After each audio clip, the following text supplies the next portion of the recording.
Good afternoon. My name is Matt Schubert with Social Solutions, and I want to welcome you to our webinar for improving SAPT block grants data collection and reporting. And I'm excited to have with us two special guests. One of them is Brian Saltz-Holcomb. Brian is with the Omni Institute, and Omni provides evaluation support and has worked with one of our customers, the state of Colorado, in implementing improved block grant performance in Colorado. We also have Gail Taylor with us on the phone. Gail is with the state of Virginia and also leads their block grant efforts. And Gail has recently chosen to move to the ETO software, Efforts to Outcomes software platform that Social Solutions provides. And so we're excited to have everyone on the call today. One of the things that I noticed was that we had over 30 states represented, and so we know that there is tremendous interest in finding a better way to improve block grant reporting.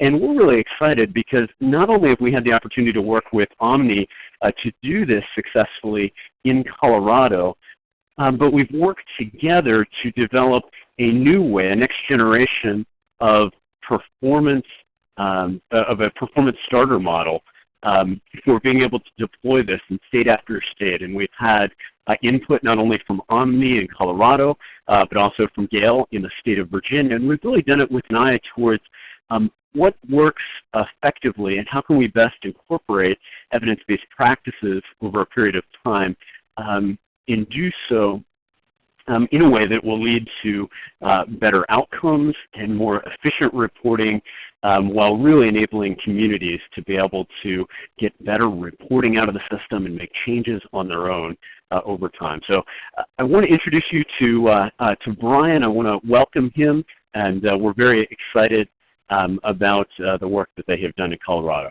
Brian?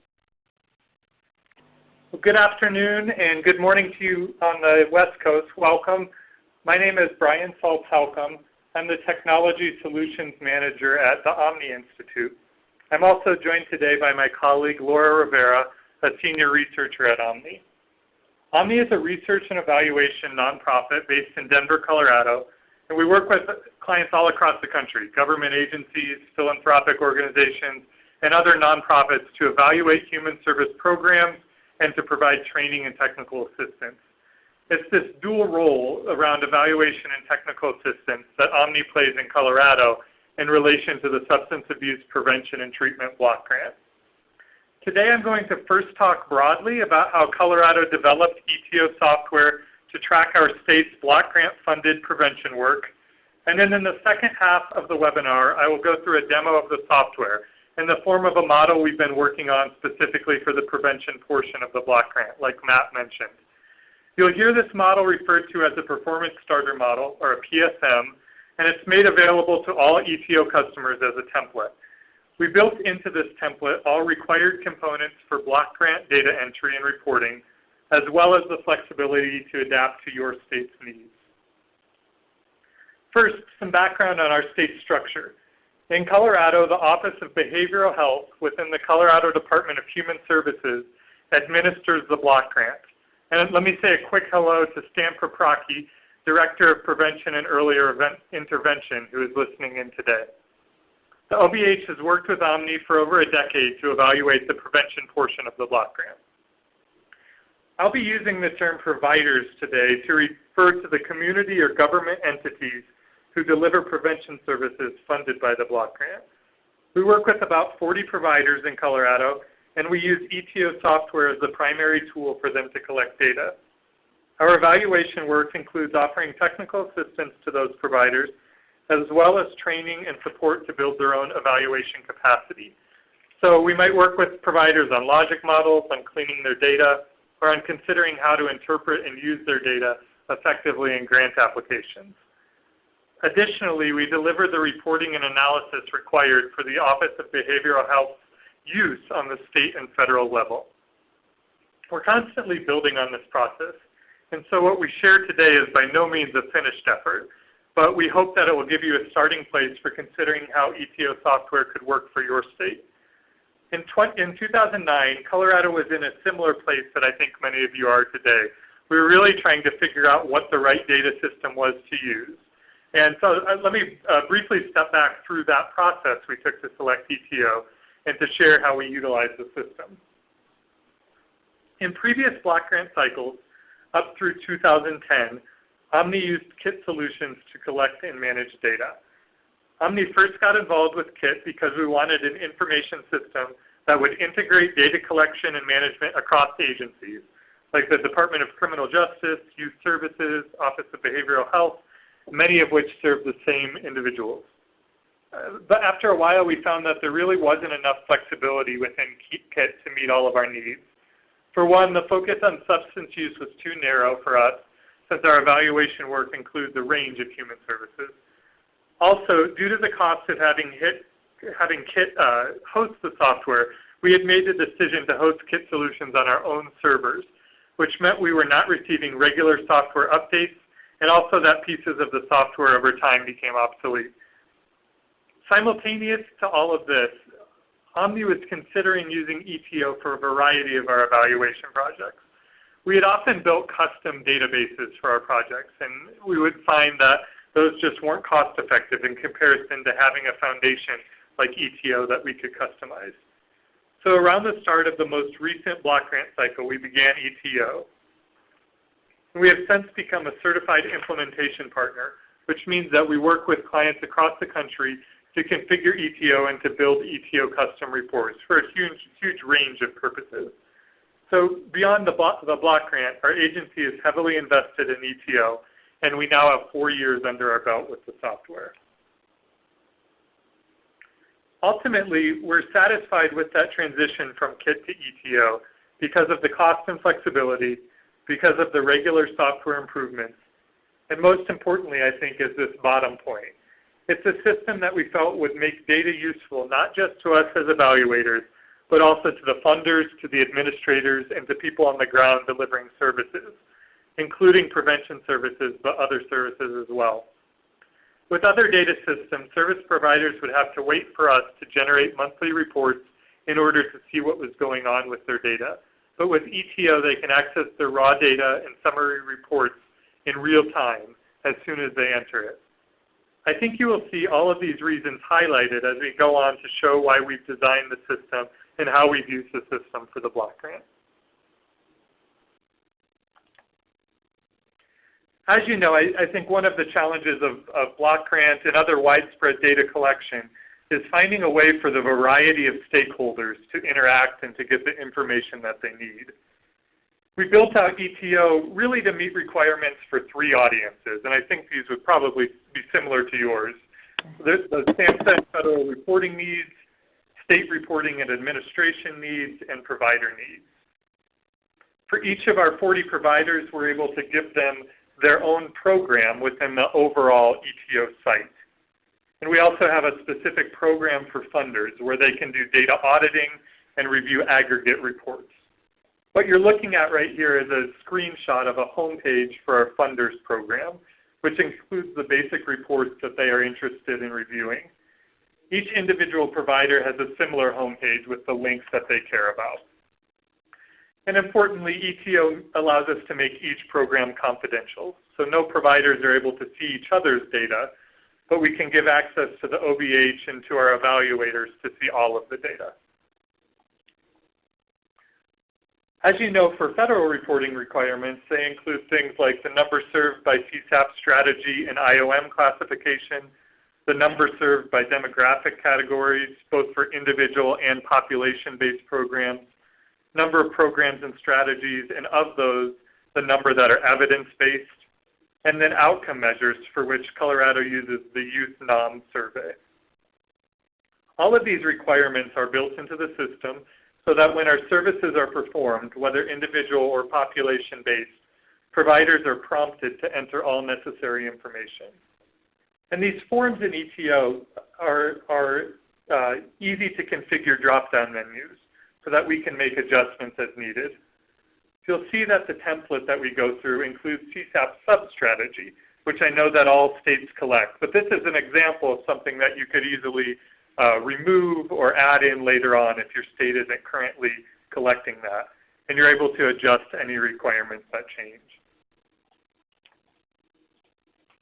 On the state level, an important consideration for us was the additional funding streams beyond block grant that support substance use prevention in Colorado.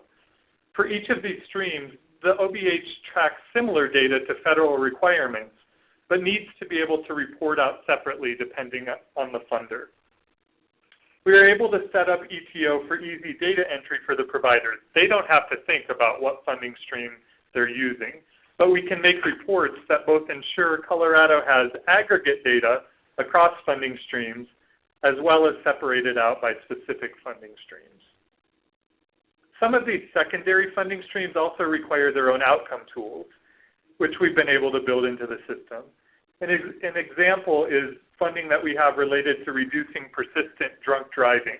Omni was able to create a safe driving measures tool, which is now tracked in ETO. Lastly, and something that I think brings with it a lot of excitement, we have built in a variety of program management and auditing tools for the state. One is a quarterly narrative report. You're seeing a couple questions from that on your screen. And this is a requirement for all funded providers to offer narrative on progress that they're making toward identified goals and technical training and assistance needs. This was something requested by the Office of Behavioral Health, and providers are able to enter their report into ETO, and the state is able to review the responses. Another example is a no data report.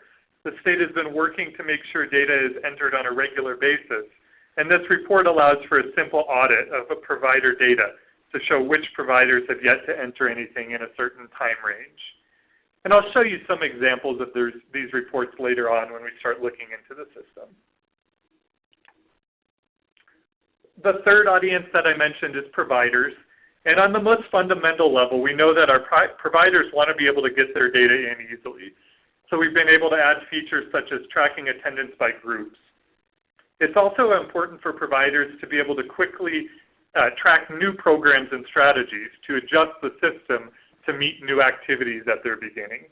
They appreciate that it's not a long process that they have to go through. They don't have to go contact a software company to change those new strategies, but that they can contact us and we can easily add in a new choice. We're also extremely excited to find that providers more and more are interested in reviewing their data to see their progress towards meeting objectives. They're actually moving from reporting only requirements to improving their performance delivery. And this is, as I'm sure all of you know, is just thrilling. And so to this end, we've been working on building some reports that really meet those needs. We've built reports that can show demographics and services provided, reports that show who is or who is not attending group sessions, reports where they can review their outcome measures, and reports which allow them to see how well they're meeting their state targets. As you would imagine, providers they would much rather audit their own data than to get a call from a funder asking why nothing was added in that date range. The ease of ETO allows us to, over time, augment the system and to continue providing value for our providers. It's not just data in with no data or feedback that comes out. And it also allows the state to stay in front of auditing. We can do work on a quarterly process so that at the end of the year, reporting isn't a nightmare. Summarizing all of this, we're really hoping that ETO becomes our hub for quality evaluation, and it really becomes that central point for us. On the screen, you're seeing a small piece of what we call our ETO matrix, which has been adapted as a report for this performance starter model. In this matrix, we help providers to categorize their strategies and to understand the data entry guidelines that they need to go through to enter those strategies into the system. We have an 8-person team that's working with each provider, helping them to categorize their services into CSAPT strategies, IOM classification, etc., and to determine the evidence-based practices that they're following. And so if you look at this matrix on the screen, you can see that this is for an activity that's called a CRA, or a community readiness activity. We have a bit of a description, the CSAPT strategy, the sub-strategy. and then some general information on how they would go about recording that data both outside of ETO and then putting it in the system.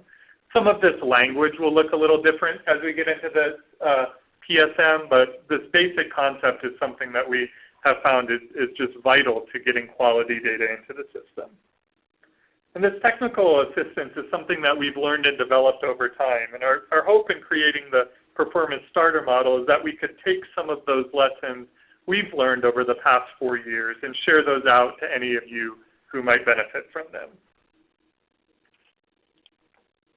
It's really the ability to use ETO as a tool within a full evaluation system that makes the software valuable and effective.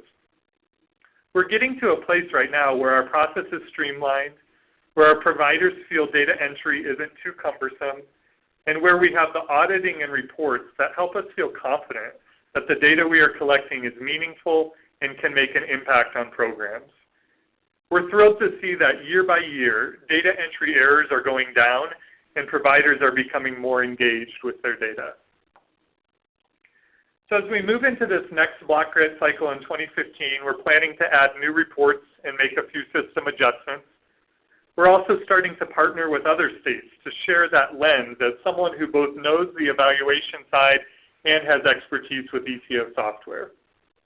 If ETO is a good fit for your state, Omni would be available to help assist you in this process of getting up and running, using the performance starter model as a template, and then working together to decide how to build the processes that will be most effective for your state. Along these lines, I'm happy right now to turn the floor over for a few minutes to one of your colleagues, Gail Taylor with the Virginia Department of Behavioral Health and Developmental Services. Gail is in the first stages right now of working with Omni to map out ETO for Virginia, and we've been thrilled to learn from her and to incorporate her ideas and hopes into the performance model. Gail, thank you for being here, and I'll hand it over to you to share some of your perspectives. Thank you, Brian, and I appreciate it. Good afternoon, everybody. Once again, I'm Gail Taylor, and I'm the Virginia MPN. I've been here for approximately 9 months. However, I've had the opportunity in a previous role to view many data systems, state data systems that have to meet federal block grant requirements. So in coming to Virginia, I was somewhat disappointed in the fact that our system was not able to keep up with what some of the other states had. And then, as we know, prevention has evolved. Our system had not evolved as prevention had. We started with Kit Solutions back in 1999, just as Omni had been working with Kit Solutions. And one of the things, even though they were innovative in their time and they kept up for quite a while, Virginia had gotten to a point where we needed to shift to another system. We were meeting some challenges, which many of us are meeting as MPNs in terms of utility of data. Once again, I think we're all at a point where we needed to go beyond just meeting federal SAPT block grant reporting requirements as it relates to demographic data and filling in the tables, et cetera. But we also, in Virginia specifically, we needed to start having our data, using our data in a way that we can use it for accountability and monitoring as it relates to our provider network. We wanted to look more at quality improvement of our system as well as our programs. Once again, the SAPT block grant requires data to look at your programs and strategies, but we also wanted to be able to track our data to look at our prevention system, not only at the state level but at the provider level, as we look at being able to identify whether the system has the capacity to respond to the strategic prevention framework, and if they had the things in place in order to meet those requirements. Additionally, we needed better utility of use. Our provider network, one of the biggest complaints that they had to me in coming to this position was the fact that the data system that we currently had was not easy to use. They were not able to get the reports that they needed. And once again, being that they had gotten somewhat lax in their buy-in as to the quality of the data that was not only going in, but the reports that we were able to generate, that it was very clear that we did not have a systematic way of entering the data across provider networks, and they had gotten somewhat lax in entering the data and how they entered the data. We also had a need for real-time reports, as well as, and Brian referred to this before, we needed to be able to have more control over changing our system. Updates did not come frequently, and oftentimes in order to reconfigure the system, it would have costs involved. And in order to revamp the system, the cost would have been astronomical. So on one day, I got a cold call from Social Solutions, which was very exciting. And generally I don't accept cold calls, but something told me to take this one, and I was glad I did. And as you see already from what Brian has showed you, the opportunities are endless in terms of what you would be able to do with the performance system. And to date, we've been working with not only with Social Solutions, but also with Omni. And it's been a true advantage to work with both, in that the expertise in terms of the data system as well as the prevention knowledge has been an asset, in addition to having the knowledge of the SAPT block grant reporting requirements. On top of that has really made us, the early development of our system, be done with ease, because I didn't have to explain everything. They already knew. Colorado, fortunately, had gone ahead of us, and Sam Propaki once again was instrumental in us making the decision to move over to Social Solutions. Social Solutions came out and gave a demonstration to not only our state team, but also a select group of our high-level expertise of our provider network, those who really knew data systems, those who were really good at entering data, those who had expressed the greatest amount of concern to us about the lack of utility of the system. So we invited them to preview the system, the Social Solutions system. We got rave reviews and rave remarks, and they cannot wait to get started in the new system. And I dare say it's often hard to please your provider network as it relates to data entry and technology. However, because of the utility of use, because of the fact that they can generate real-time reports, because they can format the reports in a way that will really tell the story that they're trying to tell about the services that they provide to their key stakeholders, has really excited them as it relates to us shifting into a new system. At the state level, we're excited because once again we'll be able to provide better monitoring and accountability for not only our resources but external resources such as drug-free communities if we choose to put those in. We're also moving into another area as it relates to mental health promotion, and it will give us the flexibility to reconfigure the system as opposed to waiting on an external source to create those reconfigurations based on our needs. So we're really excited about the partnership, and I view it as a partnership because the responsive nature of both Omni and Social Solutions has been phenomenal in order to make sure that they are able to meet our needs for not only the block grant reporting but for our state reporting needs. And I think that's all I have. So are there any questions?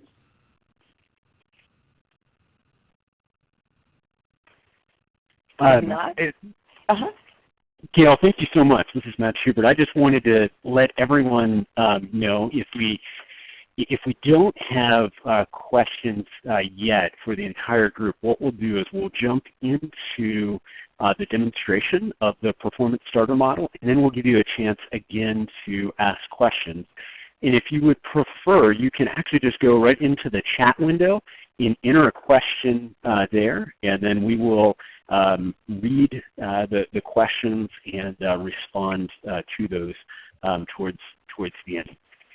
So Gail, thank you so much. We're also excited about the work that you're doing in Virginia, and want to just publicly say thank you for the work that you all have done as well in helping to review and shape the performance starter model. So Brian, we'll turn it back over to you to walk through the performance model, and then If you finish, we'll do a little bit more extended question and answer. And Matt, I just saw a couple questions come in. Do you want us to handle those now, or should we move on to the demo?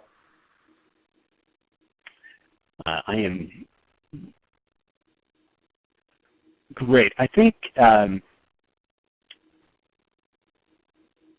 we will address each of these, but let's go ahead and move to the demo now, and then we'll do one set of question and answers. Thank you. Okay, so as I get logged in here, thank you, Gail, for the break, and thank you for your perspective on it. No problem. Thank you. So as I get logged in, a couple things to notice. One is that there's a unique username and password for each user account. And then a second is that Social Solutions has put ETO software into a secure site. So when you see this HTTPS up at the top, that's your key that this is in a secure location and that the software protects all of the data well.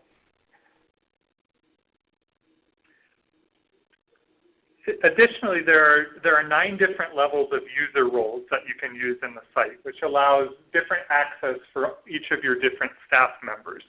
So you could decide, for example, that only some of your staff should be able to delete anything out of the system. Or you might decide that there's one report that contains confidential data that you only want some of your staff members to be able to see. What you're first looking at here on the screen is known as a staff dashboard, and it contains all of the data entry areas that we know provider staff will need to be able to use. Now, before your providers ever log into ETO, there's a lot of work that states would do to set up the performance starter model for optimum use. And this is some of the work that we've talked about that Omni and Gail are doing together right now for Virginia to take this model and configure it the best way possible for the state. So just as one example, if your state is one that tracks statewide goals and objectives that providers must then tie their activities to, we've built a function into the PSM where you as a state would be able to put those goals into ETO. Your providers could then select them and perhaps even create more localized goals or goals specific to that provider. But all of their activities would then be able to relate back to those state goals. For the purpose of today's demo, we're going to start with the process for a provider to register a new activity. And by activity, I mean a program or a strategy. I'm using those words interchangeably. You can see here that this provider has already registered some activities. And so if I look over on the left side of the screen here, you can see they have one that's coalition building, they have random breath testing, they have a social norms campaign, MIP education sessions, and sobriety checkpoints.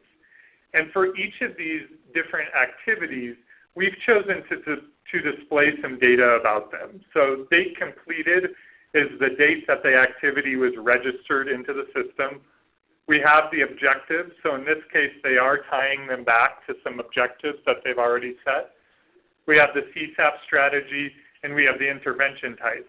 Now all of this is customizable, so if you decided there's different data that's more important to show by each of your activities, you can do that. I'm going to go ahead and go in and edit this MIP education sessions activity so that you can get a picture of what the screen looks like within the form. So you see here that the first thing I'm asked is to select my objective.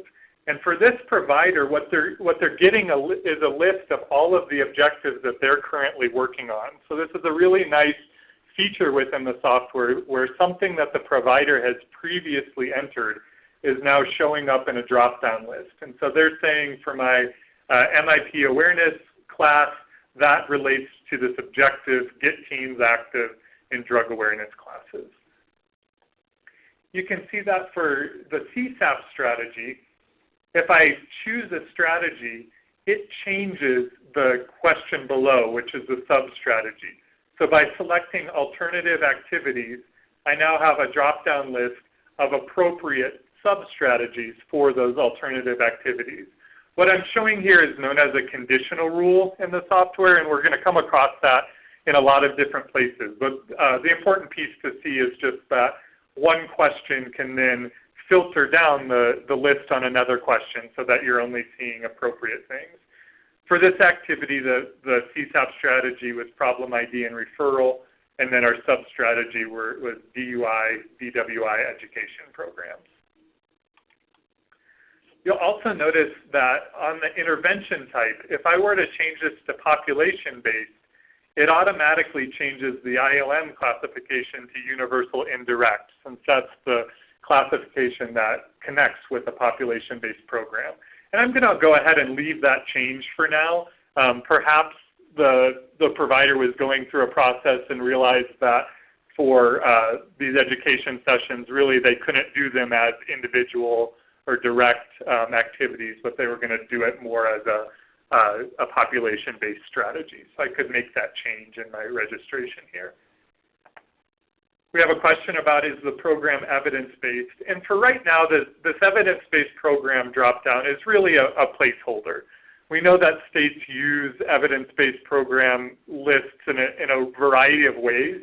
And so if this is something where perhaps your state wanted to make a list of evidence-based programs depending on CSAPT strategy, you could do that and have this list change. Maybe your state really only is looking at a certain number of evidence-based programs. Otherwise, the provider wouldn't need to enter which program it is. Perhaps you would just have a blank field where your state filled in what the name of their program is, since there's so many of them to choose from. So all we're trying to show here is that this is a placeholder and a way that you might use this within that registration. And then we have fields for required sessions, the status, the sources of funding, and then how much of the block grant is allocated or spent for this activity. So I'll go ahead and save this, and it's going to take me back to my dashboard. Now, I think the really important piece about the activity registration component is that once you've entered your activity registration for an activity, you no longer have to do it. And so anytime I were to go in now to take a form for my MIP education session, all of that information is basically attached to that activity, and I can report on it. It's a great feature in the system, so that there's not this data entry every time where I need to put in the CSAPT strategy and the intervention type, but it's able to be able to track with each time that you go through. Next, I want to look at how staff would actually enter participants and record an intervention for something like that MIP education session that we just set up. For activities that are on the individual level, your first step is to add participants in groups. And so we add participants just by this button up here at the top. You'll see that that takes me into a screen with basic contact information. So I could record whatever I wanted to track about that participant. But then it also has the federally required demographic information here. So we have a drop-down list for race, for ethnicity, for gender, so that you're tracking all of that information right here in the screen. We found in Colorado, and I would think it was true for many of you as well, that it makes sense often to group those participants into a group, that you wouldn't want to go record an intervention just for one individual, but it's often a class where multiple people are meeting. And we do that in the performance starter model through something called collection. And so I could go into create a collection here. You'll see we have two types in the performance starter model. The first type is a coalition, and we envision that for states that are using the TSAP, the community-based process activity, and are actually tracking work that they're doing towards building coalitions. And so within that collection, you could record members of that coalition. You could record different process that you're taking towards building that coalition. The more common one that I'm going to show you would be a group.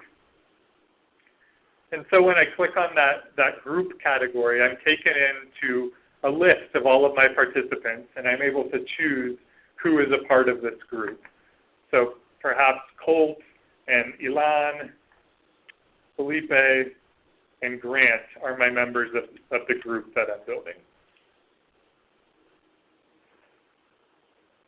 And this group that I'm tracking is actually, it's one of those MIP education sessions, and they meet monthly on the first Thursday. So I'm going to call this my first Thursday MIP group.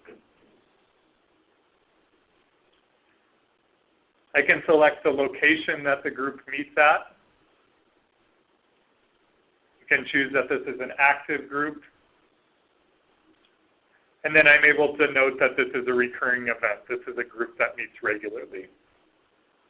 Now, one of the things you'll see here in these collections is that by entering all of this onto the tab that says All, it's recording this information for each participant as well. So if I click on Ilan's tab, all of that information is there. If I click on Grant's tab, it's there as well. And you can see that it's grayed out. So that means that I can't change this. I can't make the location different for Grant versus for Felipe, because that's something inherent to my group. It's not something that is going to change for the participant. You could collect, however, as much data as you wanted about this group. And maybe you wanted to record something that is individual to each participant. Perhaps the date that the person is finished with that group. Maybe this is a group where everyone comes for 3 sessions, but they're all on different cycles. And so I want to be able to say that Grant is going to finish up here in August, but Felipe is going to finish up in October. You could add another question down here at the bottom that said something like group end date, and have that field be something that is unique to each participant. And I'll show you an example of that later on. From this screen, we could also go back in and add new people to the group, or I could click this X to remove any of these participants from my group. So we've successfully collected a group. This takes us right to our page of information about the group. I'm going to actually go back to my dashboard again to show you how we would now enter an intervention for that group. And I know there's a few ways that you might go about entering your interventions. And so all I'm showing you right now is groups, but the system would accommodate if you wanted to enter it for an individual. You can see that for our individual level interventions, we've already recorded some data. And if I click New, it's going to take me into a screen that allows me to record something for that group I just created. So I have an individual level intervention. My subject type is a group. And now I'm given a list of all of my groups. And so I can pick that first Thursday MIP group that I just created. So now we're recording our intervention for that group. I set the date of my intervention. I pick which activity it was. And so this is all of the activities that I've already registered. Again, like I mentioned before, and by selecting my activity, I'm tying all of that previous data, like SAPT strategy, to this intervention that I'm doing. So my activity is my MIP education session. For now, I'm going to say that all of my participants were present. The location was the Park Community Center. And we spent 2 hours in this session. Now if I go look at one of my individuals, we'll go look at Colt here. You can see that there's some fields that are grayed out. So the activity and location and time spent is the same for everyone. But for Grant, I need to record that he actually was present but tardy. And so I can do that only for this one individual. And if I were to click back over to Felipe, his still says present. So that's the function I was showing you earlier on, where you can have these fields that are going to be the same for everybody in the group, but for some individuals, you have questions that's going to change depending on each person. We also built into this form a place where you can add optional data. So I know for most states, Colorado included, our providers really want to be entering the basic federally required information, the attendance, the time spent. But you might have some other things that you as a state or that a specific provider is interested in tracking for each of these interventions. And so on this tab, we've set it up as some information about coalitions. So this really doesn't make sense to my MIP idea. But if I was tracking a coalition, I might want to come in here and say this was a coalition meeting. And then I'm able to add all sorts of information, the agenda. I could attach the meeting minutes, could attach information about what happened in the meeting. And so what we've tried to do here is really give you the most amount of flexibility possible so that you're able to enter your required data. And all of that's really separated out. We don't want people to get confused by what's required of them versus what is just optional data.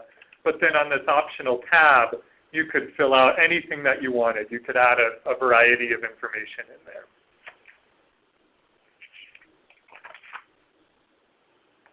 Where I want to go next is let's look at one of these actual individuals. And so from anywhere within the system, I can look up one of these individuals. And so I'm going to look up Elan right here, and I can go to Elan's dashboard. So now I'm looking at a participant's information rather than only a group or rather than those interventions themselves. And so for Elan, I see some information about him over here on the upper left. I see which individual level interventions have been recorded for Elan up here on the upper right. And then the lower right, I have surveys. And from within this surveys is where I would be able to take my youth noms for this participant. I'll go ahead and open that up, and we can take a look at how the youth nom survey looks. So fairly similar to the other forms that you've seen, we have a date and a few tabs up at the top. We thought that there might be some information just about the record that states needed to collect. So the ID number, there's a type of survey. Required in the youth noms is demographic information. But we're able to have the software just pull that information in because we already entered it about this participant. And so we can see that it already knows this is a male, this is an American Indian or Alaska Native for their race. The date of birth is coming into that. And so all of that doesn't need to be double entered by the person that's recording this noms information. Finally, on the third tab, we see the actual survey. And we're able to go through and click the answers to each of the questions. And you could either have a process where your state is doing this on a paper form and then somebody's entered into this, or we have some providers that we know of who might want to be doing this on something like a tablet where they're able to just have the youth enter their data right into the system here. And you'll see that we have the different conditional rules that we've talked about before. When I click on this other tobacco products, a question opens up specifically about tobacco products.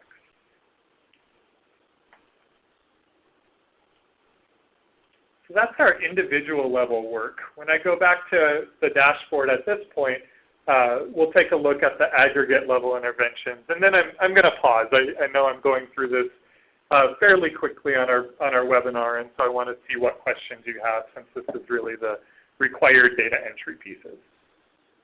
For aggregate level interventions, things like a social norms campaign where we don't have individuals and it's hard to know our exact demographics of who's receiving that activity, we would use our aggregate level interventions.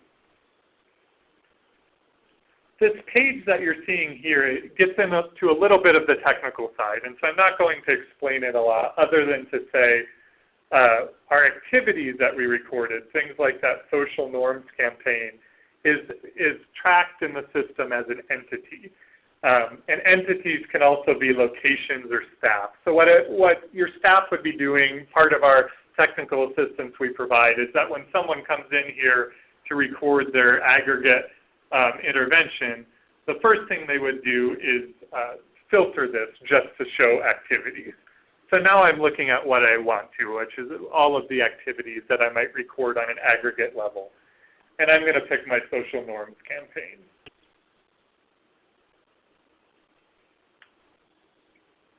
I'm back into one of the forms like you've seen before where I can enter the date of that activity, I can choose the location, and I can select my time spent. So this is all our required information around these aggregate level interventions.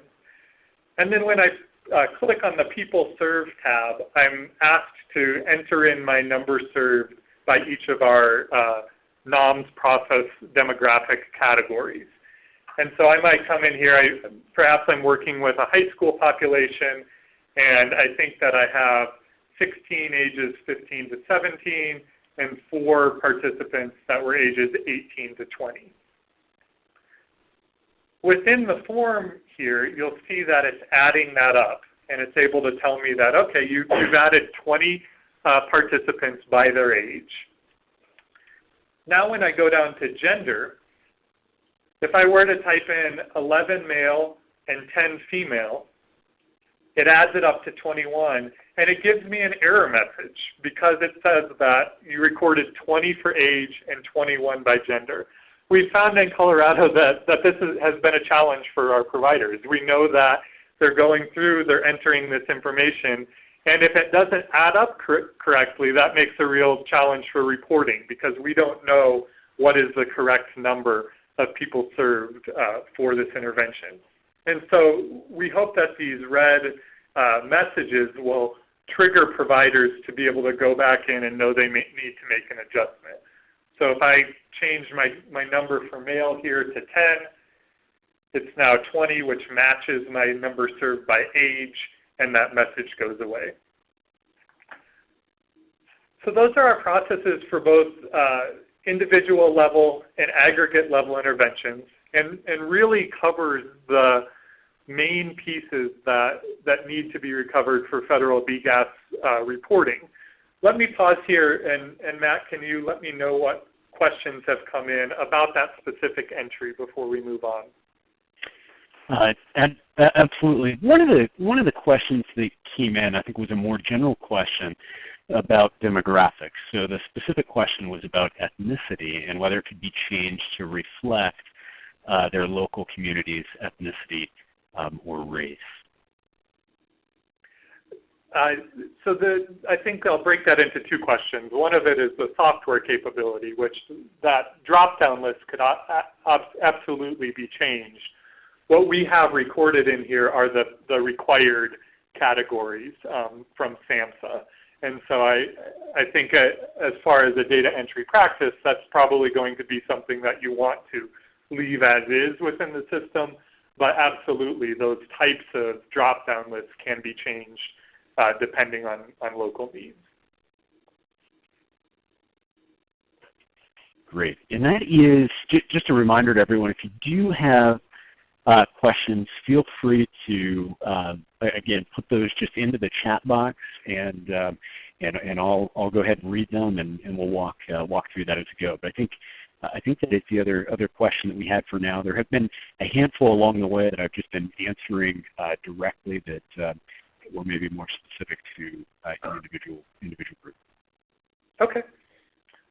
Well, let's go ahead and continue, and absolutely we can answer more at the end. So I want to round out the 2 boxes that we haven't covered on this staff dashboard. The first one here on the lower right says internal staff training and quarterly reports.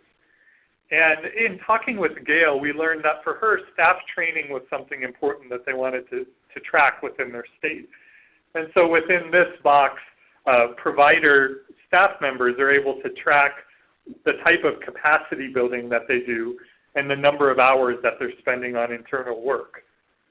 We've also included a link to that the quarterly narrative form that I mentioned, where providers are able to reflect on their successes or their challenges or their technical assistance needs. And again, as you had more forms or more things that you were tracking within the system, you could add those here on the dashboard.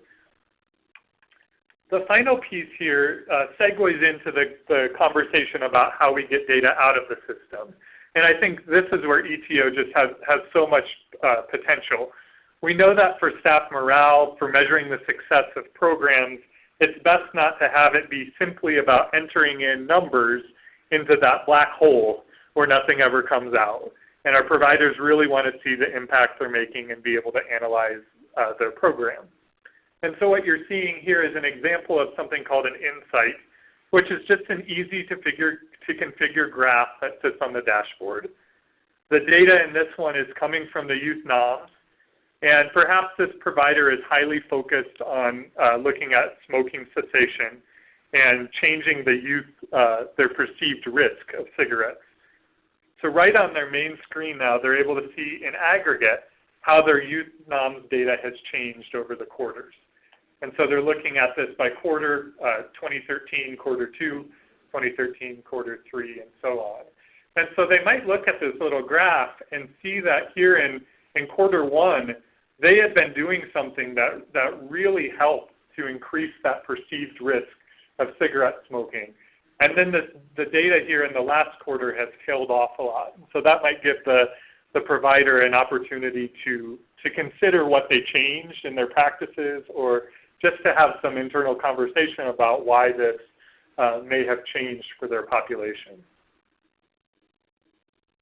The performance starter model also includes a variety of custom reports that either help to meet federal requirements or allow states and providers to improve their program management work. And that's what I'm going to spend the bulk of the time going through. Right here is a youth NOM report. And so this has some similarity to that insight that I just showed you. But we're able here to show change between pre and post tests for various answers. And so this might be exciting both to providers and to that state evaluation effort. And so we're looking at our entire population, a sample size of 20 in this case, and that there was significant change in their perceived risk, both on cigarettes, marijuana, and alcohol. Down here we're looking at another question from the Youth NOM survey around attitudes towards substances, and able to look at our pre-tests versus our post-tests. And so just an example of what I'm seeing here, this data that says 0.5 shows that at least a high number of our youth neither approved nor disapproved when they came into the program. But over time they have some different opinions now about their attitude towards the different substances.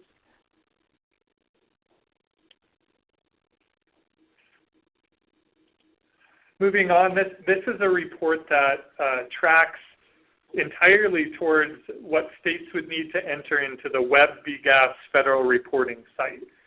And so this takes that information that we entered in those activity registrations and in our interventions and is compiling it together. And so for those of you that have entered into the Web BGAS report on a yearly basis, you would see that these directly track those tables. And so right now we're looking at our strategies and how they're broken out by IOM targets and by how much money we spent on them.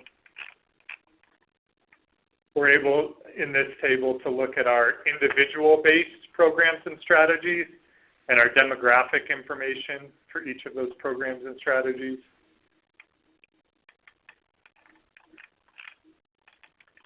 This is the same demographic table, but for our population-based programs and strategies.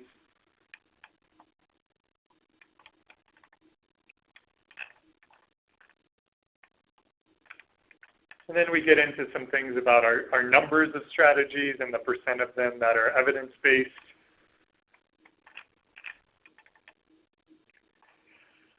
And all I want to show you here is that for each of these reports, we're giving a bit of a data dictionary or some information for you to understand where this data is being pulled from. We have a similar report to that may just be for our providers. So maybe our providers don't want to see it in that BGAS table, but they are interested in seeing the number of people they've served, some of the demographic information about them, and then some of their aggregate statistics. These reports can have filters on them, so perhaps the provider might want to look at it for each activity. I just want to see the demographics of the people that came to my MIP education session.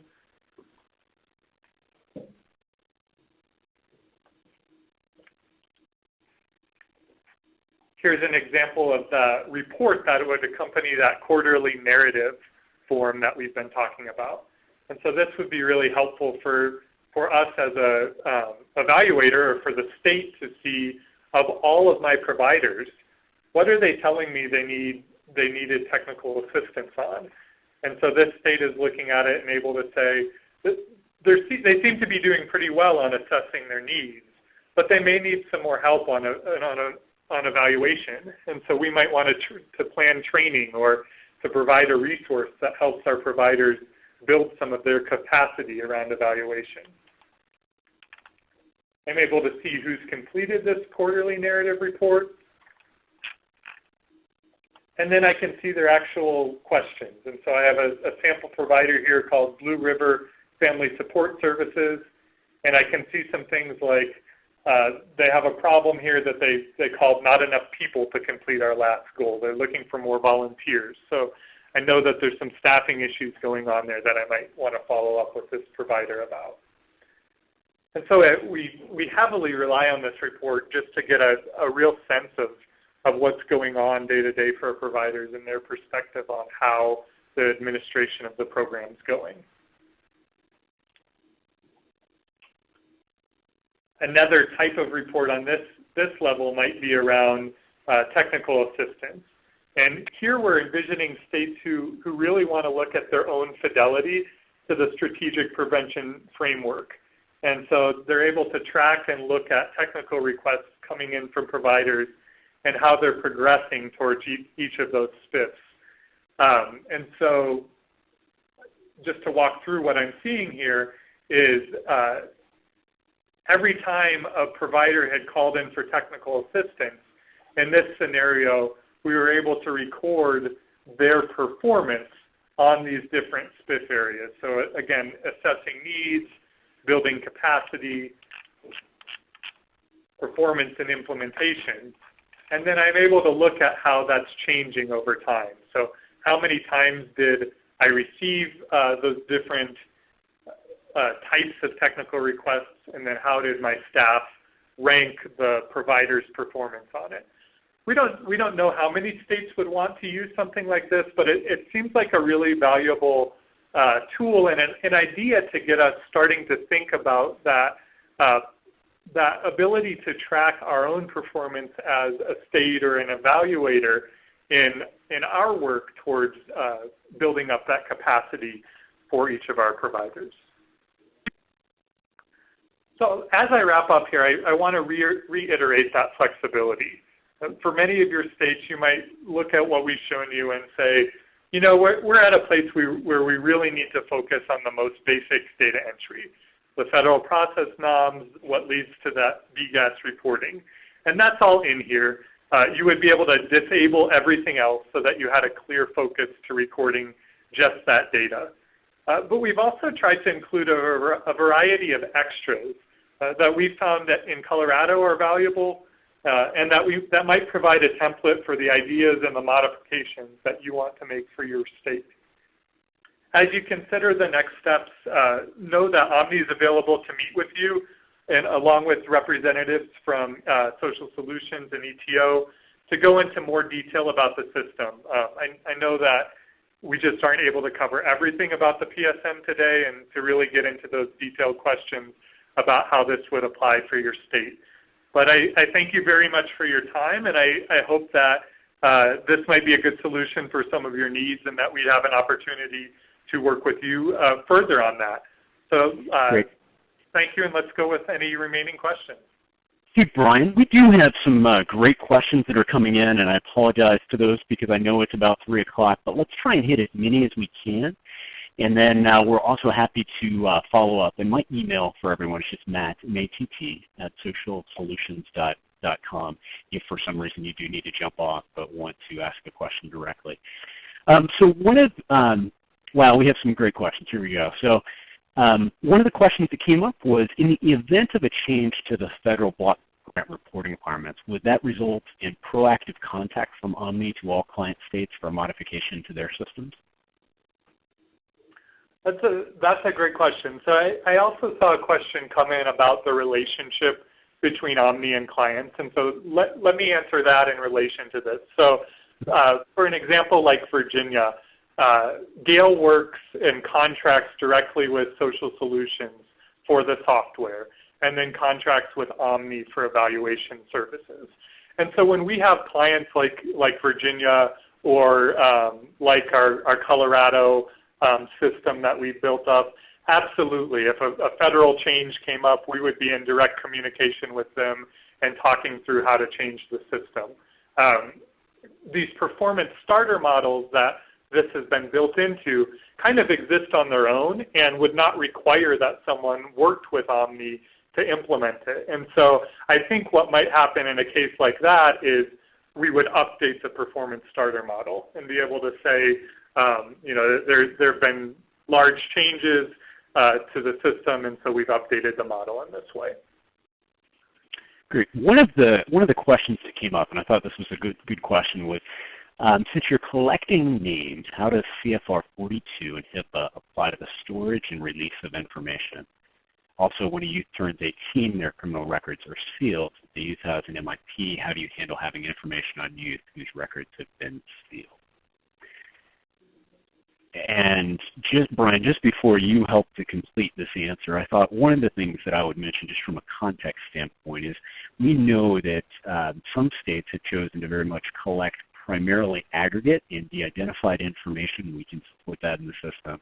We have other states that do collect identified information. We have many that would do a combination of identified and de-identified, and we can support each of those modes, and we're very comfortable being able to support HIPAA-protected information and those things meeting CFR 42. Brian, do you have anything you want to add to that one specifically? And I'm going to actually have Laura Rivera jump on. She manages the evaluation piece of this for Omni.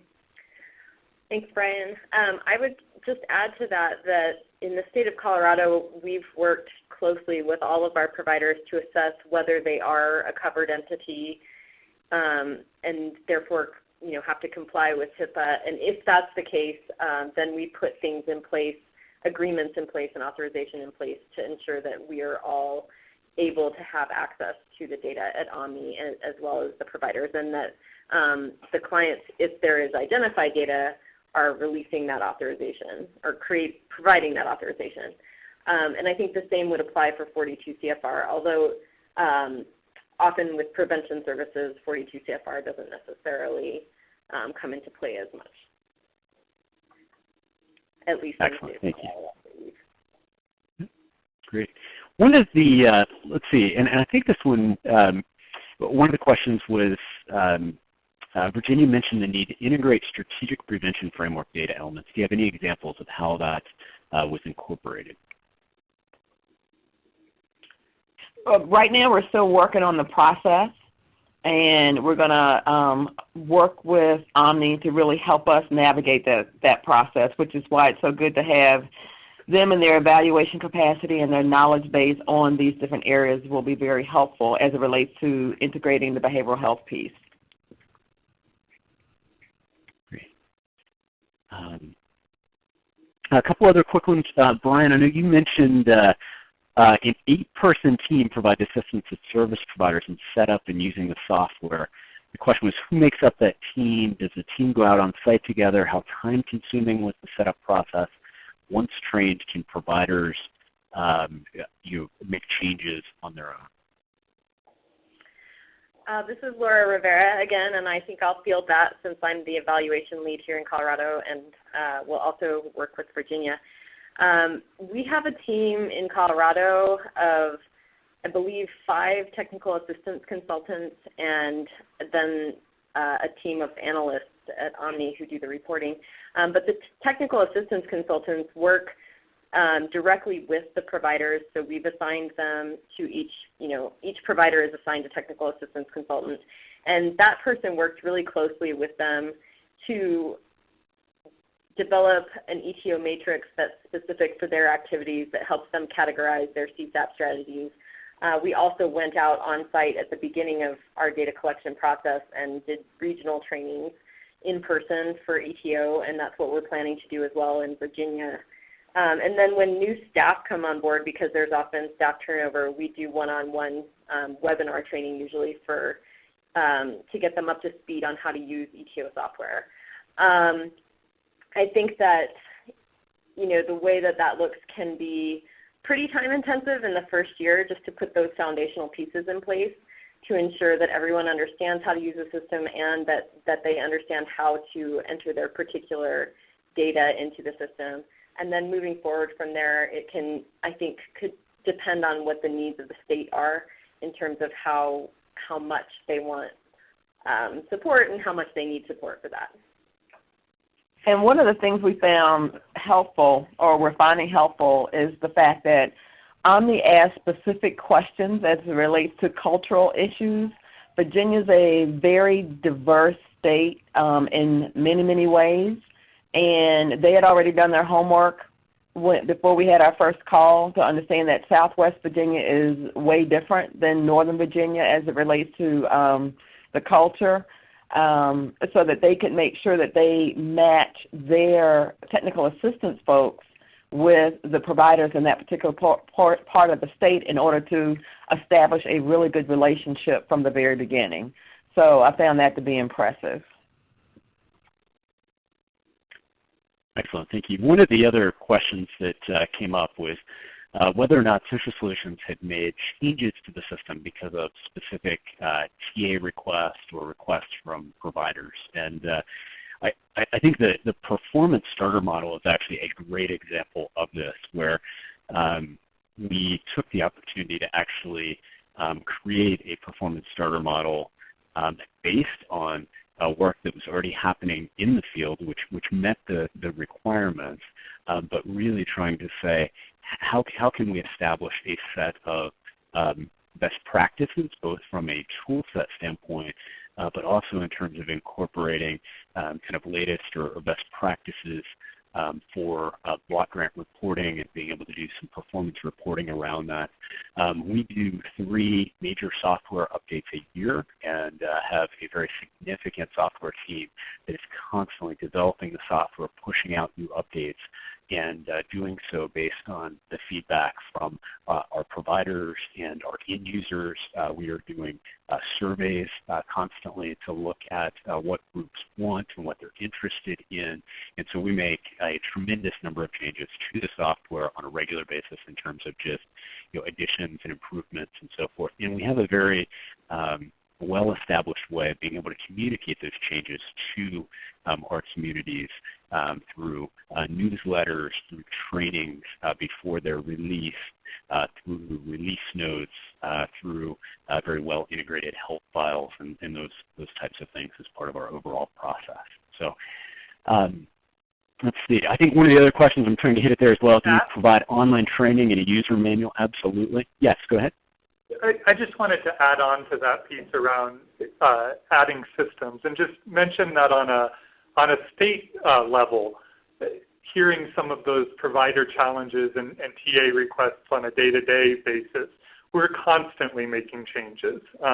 And so I mentioned that going into this next block grant cycle, a lot of the conversations we're having right now are, how do we want to roll that out in a new way? And we know that for example, the calculations I was showing you on the aggregate level, that's a change that we made directly based on challenges that providers were having. And so absolutely on a regular basis, we're able to make small tweaks to the system and don't need to even go to Social Solutions to have those changes made, but can make our own state-by-state modifications as needed.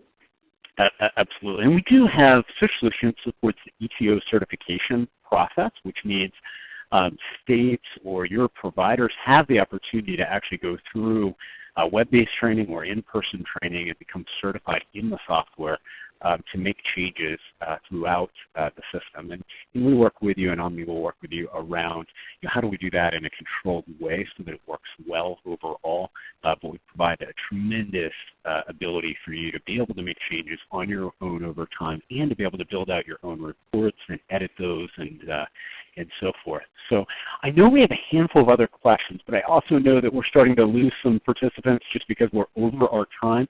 So we are going to wrap up, but we are going to respond to the individual questions that come in through chat. And if you haven't had a chance, feel free to still do that. We will reach out and respond to every one of those directly. And again, my email is just matt, M-A-T-T, at socialsolutions.com. And we would love to hear from you directly. And even if the question is not for us directly, happy to make sure that we get you in contact with the appropriate resource, whether that's at Omni or otherwise. And we just thank you again for taking the time to be here, and very excited to see over 30 states participate with us today and actually stay here all the way to the end, which is just tremendous. So have a great afternoon, and thank you again. Brian and Gail, thank you so much for your time and for your participation today. Yeah, thank you. Bye-bye. Bye-bye.